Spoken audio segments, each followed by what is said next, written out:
Okay, if there is any sort of issue in my voice, don't worry. Let's introduce our day speaker. Just because also has given some time for speaking.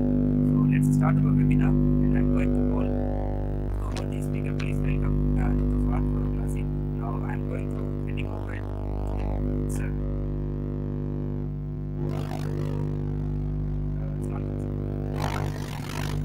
Walaikum Assalam. How are you, Dileep? How's everyone? I've been fine. And Juan, so thank you for joining. There is a voice issue in my mic, and I hope there wouldn't be issue from your side. So now it's over to you, sir. And Okay. I'll take it. Okay. Dileep has given enough introduction of mine, so I suppose my introduction is not needed anymore. A short, brief introduction is I've been in the field of physical therapy for about 14, 15 years now. Worked in neurological disorders, worked in musculoskeletal manipulation, mobilization disorders. Been in academics for about 14 years now. Headed different departments and institutes as PhDs and principal. And most of my work is in orthopedic manipulations.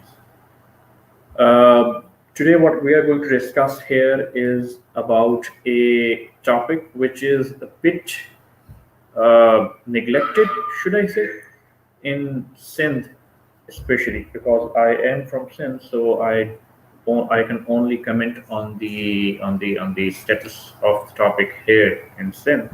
I suppose it's all over in Pakistan.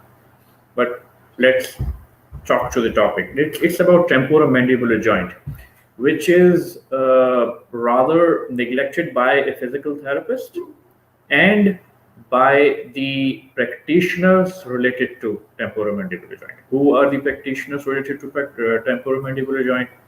Basically, they are maxillofacial surgeons and dentists. Recently, last year, December and January this year, we've conducted a survey, a questionnaire-based survey in cities of Sindh, in big cities of Sindh, including Karachi, Hyderabad, Mir Bukhas, Nawab Shah, Ladkana. So we've conducted a survey there among the dental practitioners and maxillofacial surgeons of the area. So the method of our survey was the objective of our survey was to know that how many practitioners, the dentists, the maxillofacial surgeons are referring temporomandibular joint disorders to a physical therapy department. Or the other point is do they actually know what a physical therapist can do for a temporomandibular joint disorder? Apparently, or unfortunately, I wasn't expecting the result we got, but that's the fact. What we got. More than 90% of the dental practitioners and the maxillofacial surgeons have never heard of physical therapists working in temporomandibular joint disorders. That's a very alarming and a shocking situation for a disorder very important to the migraine headaches, very important to the cosmetic facial structures, also very important in relation to the disorders it can cause furthermore. So it was a bit alarming. So we've conducted another survey on the basis of this survey.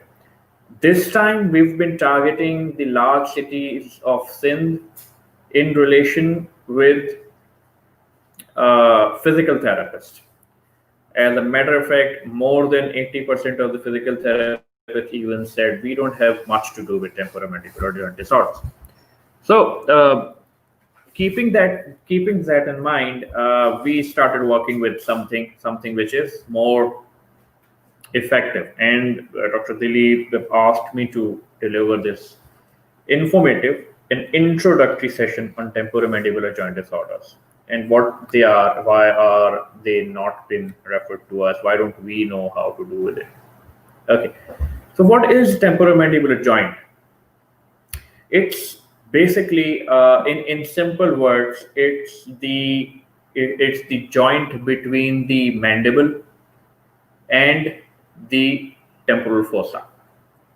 So this is the basic joint structure, and the basic type of the joint is synovial modified ovoid joint, and the structure also contains a disc between the joint, which allows the movement of temporomandibular joint rather frictionless. But before going to that, how do you know if you do have a temporomandibular joint disorder or you do not have a temporomandibular joint disorder, you don't have TMJ, or a patient doesn't have a TMJ? The basic tool of physical therapist is range of motion. The joint range of motion is the most important tool for assessing the disorder. So how much range should be there, how much movement should be there at TMJ to call it normal range of motion?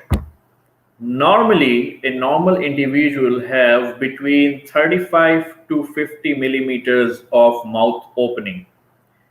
The range of motion is considered in the opening amount of opening of the mouth. So the normal range of TMJ opening is between 35 to 50 millimeters. But that is something which we call it at its maximum and the minimum criteria. What's the average? The average is between where you work during the ADLs, where the temporomandibular joint disorder is in ADLs, is about 25 to 35 millimeters. And what is the amount of 25 to 35 millimeters? If you put your own patient's own 3 knuckles within your mouth, and if it opens as much, this is normal for functioning. This is considered a normal functioning condition. But there's not only opening and closing of mouth.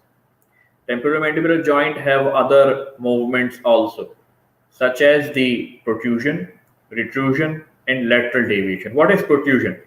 Protrusion is when you take your mandible forward interiorly. This is the movement, the amount of, this is the protrusion movement when you take your mandible forward. What is retrusion? Retrusion is when you take it back. When you take it back from the protrusion movement, take it posteriorly. Lateral deviation, taking your mandible to a side, left or right, any of the sides, is the lateral deviation. So how much should that be? In a normal position, protrusion should be about 3 to 9 millimeters. That's depending on how much flexible or how much in use the mandible is. Then retrusion is about 3 to 4 millimeters, and lateral deviation is about 8 to 10 millimeters. You can deviate your mandible from side to side in 8 to 10 millimeters. How do you measure it? You'll measure it between the middle of the teeth. The bite section of your teeth tells you how is it deviated or not. So it is measured on an X-ray. So this is what it looks like. So this is a basic range of motion. Now let's talk about the position of the closed pack and open pack position of the mandible.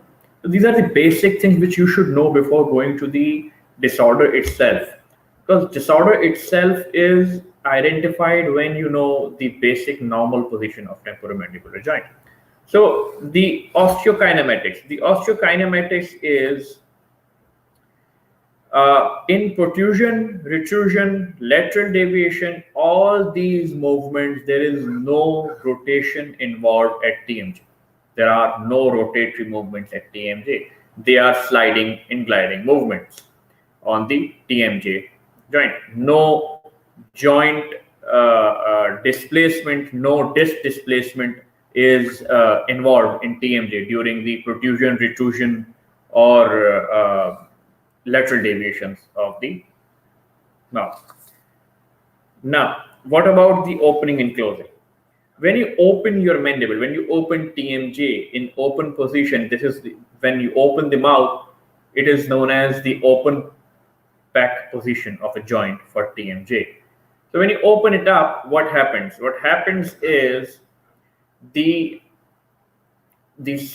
relationship of the mandible and the disc is such that when you open your mouth, the rotation is interiorly. The rotation is interiorly on the disc, and when you close the mouth, it is posteriorly on the disc.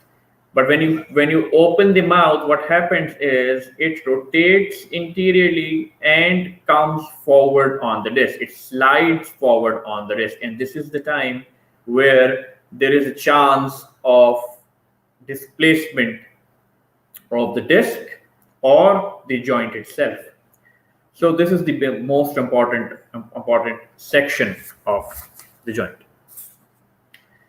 Then in closed pack position, when the mandible TMJ is closing, the joint is rotated backwards on the disc, and this is the time when it is going back to its socket, and it slides posteriorly to the socket and fix it down.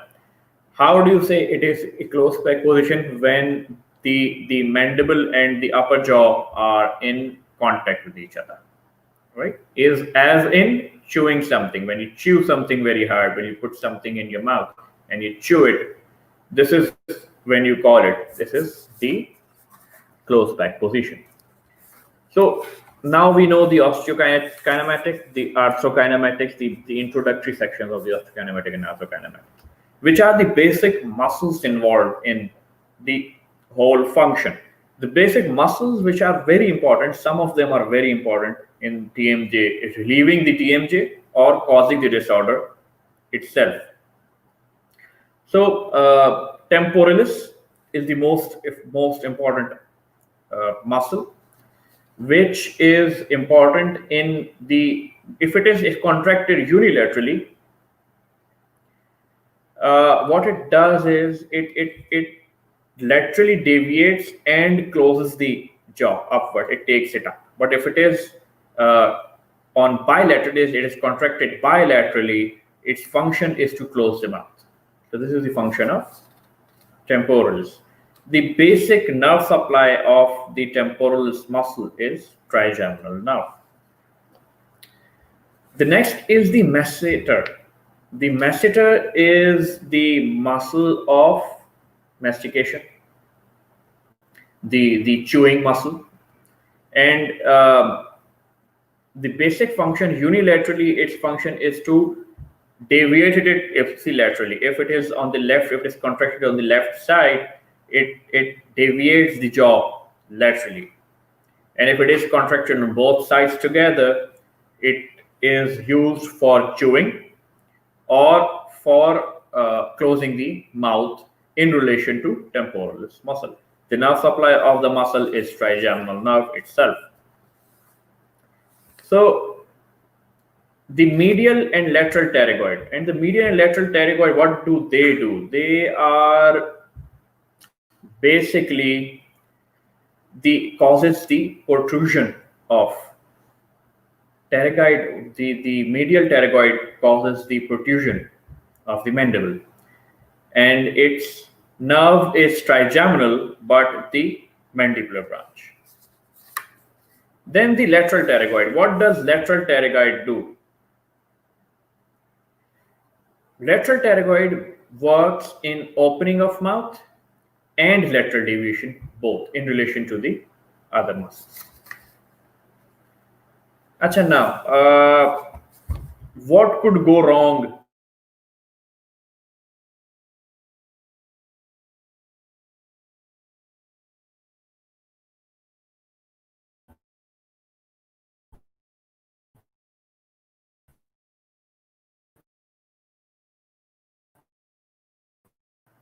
with the TMJ? Okay, sorry for the interruptions. I suppose there's some interruption in the network.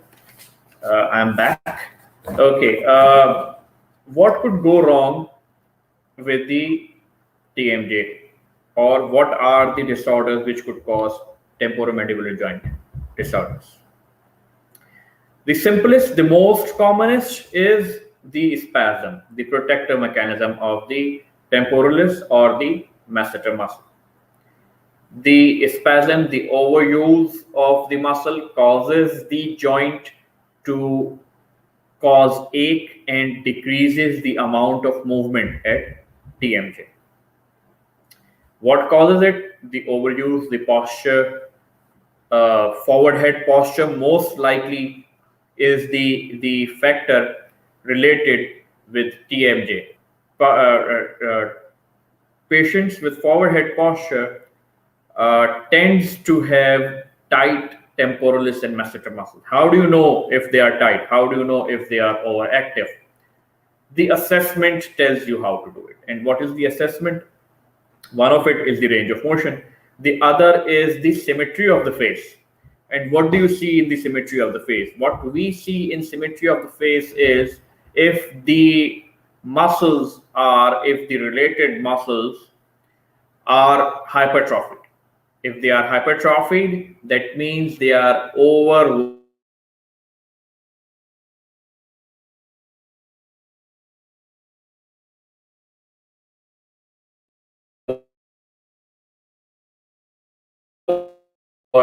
they are overused.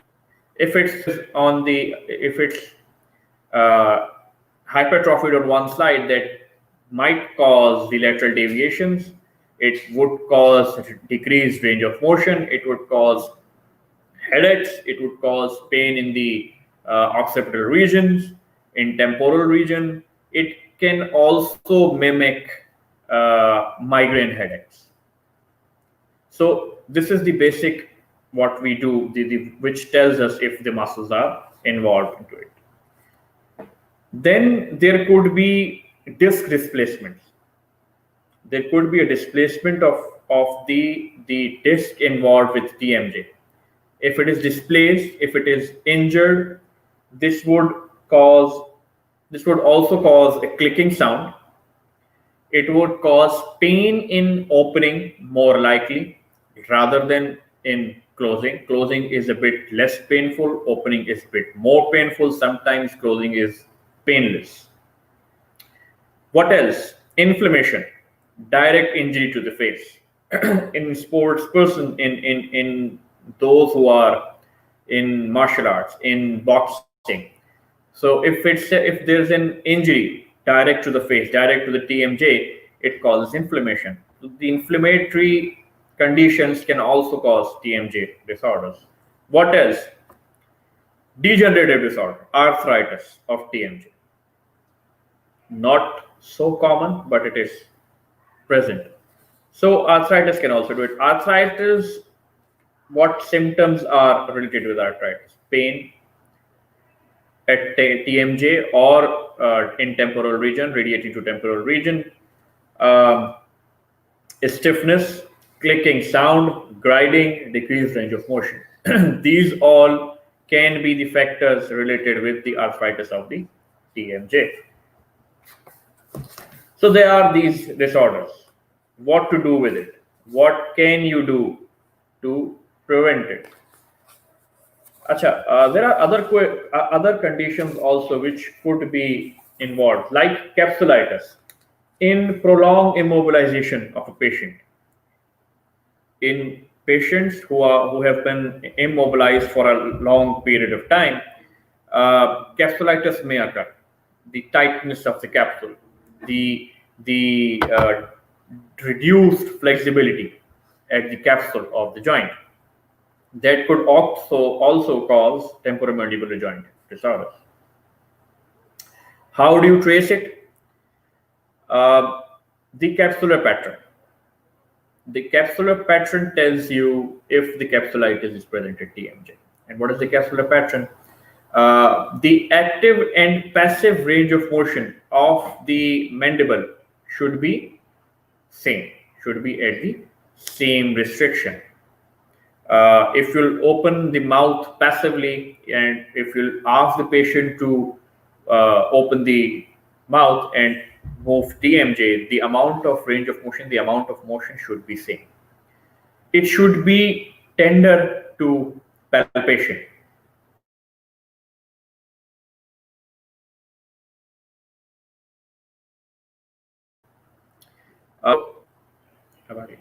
Okay, limited range of motion is also a factor related to it. So what do we do with it? If there are these conditions, if these conditions are there and you'll have to do something about it. अब जब हमने कई DID सर्वे किया, सर्वे में पता चला कि जी physical therapist को नहीं पता और हमारे पास रेफर नहीं होता और हमें प्रैक्टिशनर्स ये कह देते हैं कि जी फिजिकल थेरेपिस्ट के पास क्यों भेजा जाए TMJ के लिए, तो जी अब हमें ये पता होना जरूरी है कि हम क्या कर सकते हैं TMJ के लिए. So there are a lot of things we can do. Number one is, if this is spasm, you can reduce the spasm. How do you do it? Moist heat helps a lot. How much moist heat do you need? Moist heat for about 15 minutes. This is what causes the relief of the spasm in the muscles. You can manually release the spasm by using some CTM, some connective tissue massage therapy. You can also use it to reduce the trigger point therapy. What else can you do? You can put some ultrasound. You can use some ultrasound therapy on the muscles also to reduce the spasm or pain. How to use it? You should use it on 3 megahertz and 0.75 watts per centimeter square. I will ask Dr. Dileep and I will give Dr. Dileep some references, some links for the article related to it, so you can be evident that it should be there. The treatment should always be evident and functional. What else can you do? What you can do is you can use the stretching mechanism. You can use the stretching for relieving the muscle from its tight position. You can do stretching to reduce the to regain the length of a muscle to its fullest. Now, another most important factor related to TMJ is the end feel of the joint. And how do you know if the end feel is right or not? So basically, you should know first that what is the basic TMJ end feel, normal end feel. So the normal end feel in opening the mouth is the there are basically three normal end feels. What are they? They are soft, They are firm and hard in different conditions. So what you get is you get a firm opening, firm end feel at the end of the range of motion of TMJ. You do not get a hard end feel. If you get a hard end feel, that means there's something wrong with the structure. There's a structural problem there. If you get a springy feeling means, if springy end feel means that you have tight muscles. You have basically, there are the four of the muscles we've talked about: the temporalis, the masseter, the medial pterygoid, and the lateral pterygoid. They are the ones who could be tight and causing the dysfunction. So if it is springy, if the end feel is springy, that means this is related to the shortening or in spasm of the muscles. End feel is related to it. Then the closing of the mouth should be hard. The end feel for closing the mouth should be hard and nothing else, right? If it's something else, if it's giving way or something, you should be worried about it. So this is the end feel which is related to it. Okay, then you can correct the disorder which is related with TMJ, which is the posture, the forward head posture. Ask the patient or train the patient to correct the forward headed position of a patient. This would help a lot in relieving the excess amount of overuse movement at the masseter and temporalis.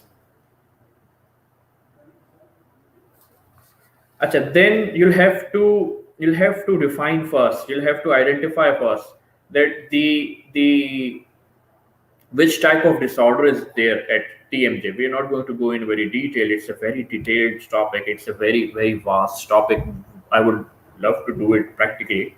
I would like to teach you practically, but it is quite not possible to do it on theoretical aspects only. There are different types of disorders. There are different type of mechanical problems related to the disorder. So you'll have to identify the problem first. You'll have to identify whether it is laterally deviated, whether it is protruded. The problem is protrusion of the mandible, whether the problem is the retrusion of the mandible, or it's a cross bite disorder. A cross bite disorder is also there. So these all are the basic identification marks first. The disorders first you'll have to identify. Then we can go further for treating it. Achha, to relieve the problem, to relieve the pain, what do you tell the patient? You'll ask the patient to avoid over opening of the mouth at every bite. You'll ask the patient to avoid forward protrusion of the mandible. आप patient से कहेंगे कि जी अब वो aware हो जाए, अपनी functional proprioceptive positions को देखते हुए वो अवेयर हो जाए और वो अपने अवेयरनेस में ये चीज एडअप कर ले कि आपका मैंडिबल फॉरवर्ड प्रोट्रूडेड नहीं होना चाहिए. Your mandible should be in line with the upper jaw, और कोशिश करें कि ज्यादातर ऐसे ही रहे.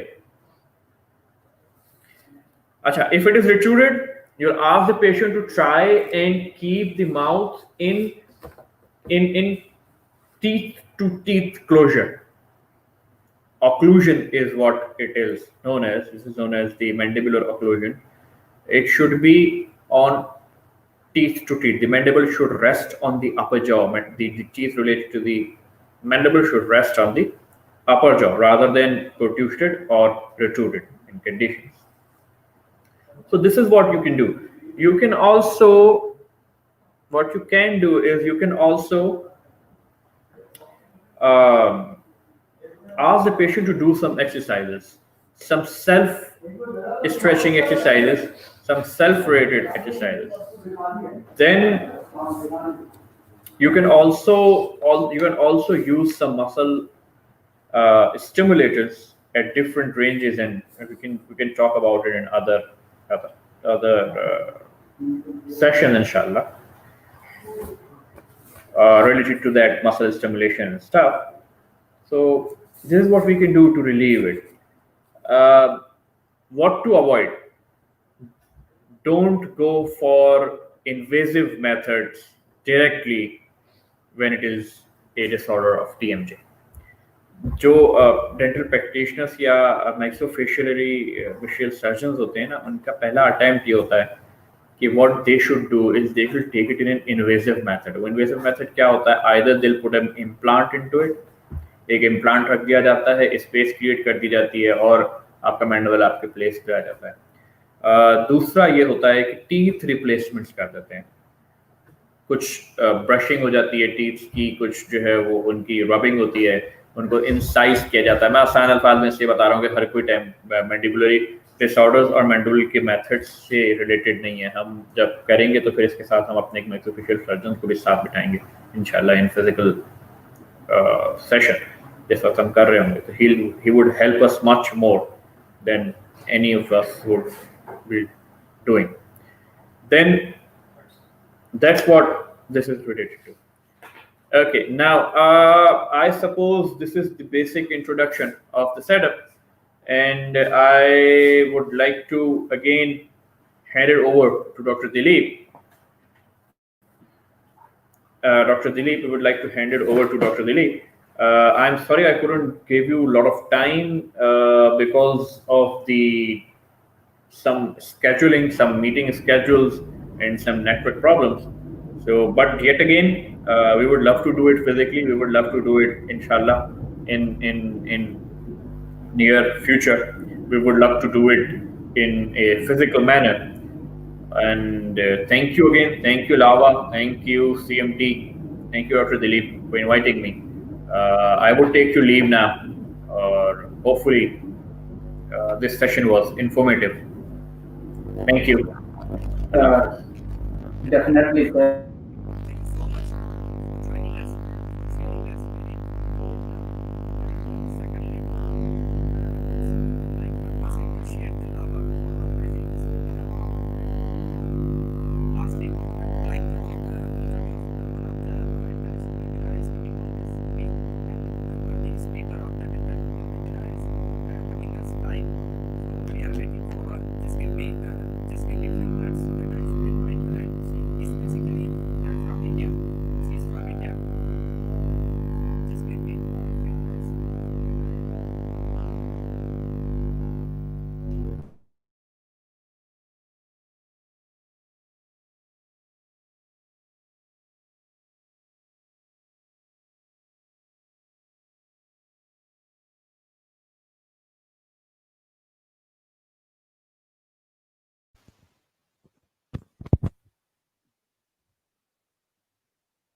Ji, thank you, sir, for joining us. And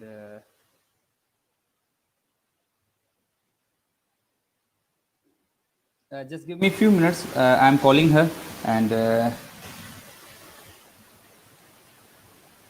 any sort of the query regarding the TMJ, you can ask in.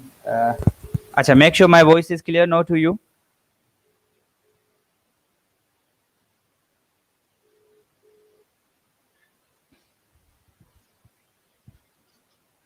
Okay, ma'am. Ma'am, can you come?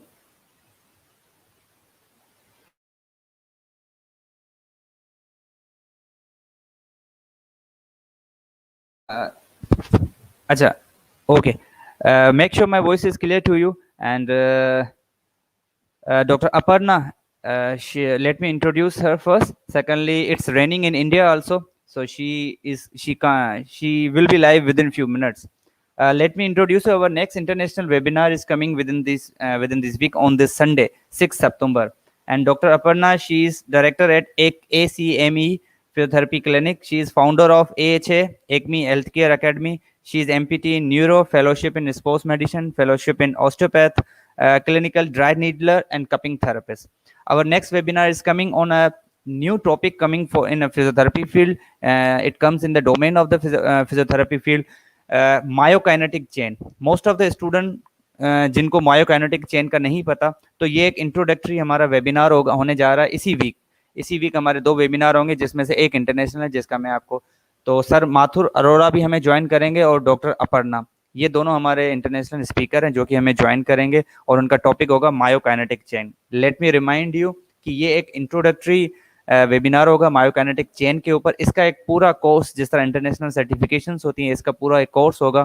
और जब ये हालात जो है वो ऑलमोस्ट सेटल डाउन हो गए हैं पाकिस्तान में, जब ये सेटल डाउन हो जाएंगे then we will invite both of them, sir and ma'am दोनों आएंगे और ये मायोकाइनेटिक चेन के ऊपर जो है वो प्रैक्टिकल वेबिनार कराएंगे। After that again I would like to thank to doctor Fahad जिन्होंने हमें ज्वाइन किया just because of internet issue and continuous rain in the Karachi. उसकी वजूहत, उस वजह से जो है वो थोड़ा सा इंटरप्शन हो गया। और फाइनली मैं डॉक्टर उन्हीं का वेट करूंगा और फिर हम उनको इनवाइट करेंगे। Let me check.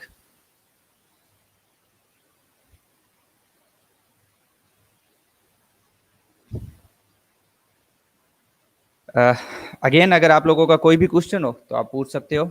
और I hope my voice is clear. And CMT ने जो है एम्बेसडर्स भी जो है फाइनलाइज कर लिए। मोस्ट ऑफ द स्टूडेंट्स मुझसे ये पूछ रहे हैं कि सर कि जो है वो सर हमने भी जो है वो अप्लाई किया था। तो मैं उनको सिर्फ एक गुजारिश करूंगा कि हमने ये फाइनलाइज ज़रूर किए हैं, लेकिन आप लोग भी ज्वाइन कर सकते हो, लेकिन जिसकी अनाउंसमेंट जो है वो हम काफ़ी कुछ टाइम बाद जो है वो करेंगे, जस्ट बिकॉज ऑफ जो हमारे जितने भी स्टूडेंट्स हैं उनकी वजह से, क्योंकि हम ये सितंबर जो है फुल ऑफ वेबिनार है सीएमटी की तरफ से, इसीलिए। तो जो है ये एम्बेसडर जितने भी हमने फाइनलाइज किए हैं, I hope they no doubt they are doing their duty very well. लेकिन हम दूसरे भी जो है वो रिप्रेजेंटेटिव जो है डिफरेंट यूनिवर्सिटीज से हम पिक करेंगे, लेकिन उसके लिए थोड़ा सा हमें जो है वो टाइम लगेगा। Now just wait for the doctor Aparna and she is going to join अस।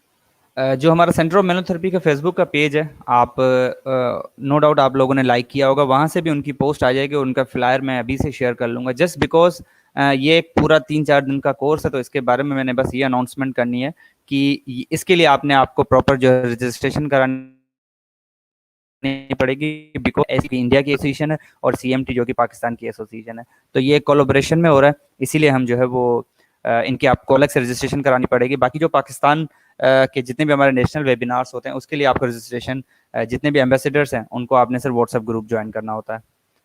तो I am waiting for doctor Aparna.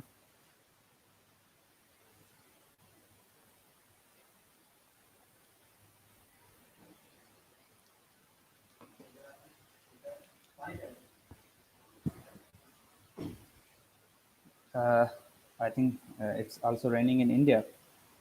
I'm waiting for her, Dr. Aparna actually. Well आप जो है अपना जो फीडबैक है वो सेंटर ऑफ मेनल थेरेपी के फेसबुक पेज से भी जो है आप अपना फीडबैक दे सकते हैं कि हाउ वेबिनार वाज प्रेजेंटेशन। और जो सर की प्रेजेंटेशन थी और जो नोट्स थे वो मैं आप लोगों को प्रोवाइड कर दूंगा।